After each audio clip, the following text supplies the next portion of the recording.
On Saturday, several buildings in Sangre Grande were demolished. The old warden's office, the old fire station, the courthouse, and the Manzanilla post office. Since the National Trust is well versed in dealing with historical buildings being torn down without due process being followed, the chair of the trust was asked what they'll do to prevent a repeat of this in the future.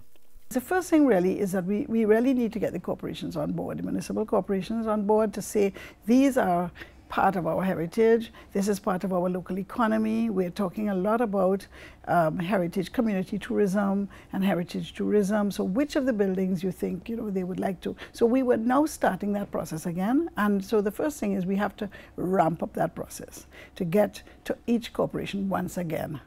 The trust had written to the Director of Property and Real Estate Services Division in the Housing Ministry in June of 2015, acknowledging that some of the buildings were beyond repair.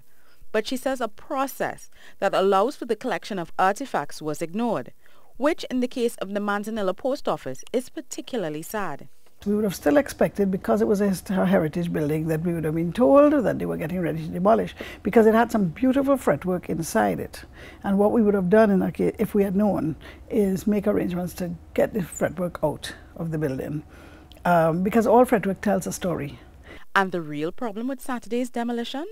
Well, first of all, the only one that had any real permission was the Manzanilla post office, because the TT Post had indicated, I think in writing, to the corporation that they really couldn't keep that one.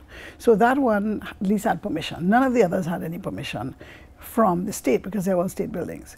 And that permission had not been granted prior to Saturday's action.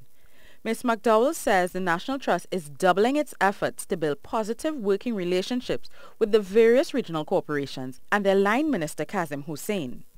She says when the relationship works, they find communities working with them to protect heritage buildings and sites, citing Moruga, Rio Claro, and Diego Martin as good examples. Last November, the group Concerned Citizens of Sangre Grande, through their support to have the Sangre Grande post office designated as a historical building. They are working with the National Trust and TT Post to have it fully restored. Soini Gray, C News.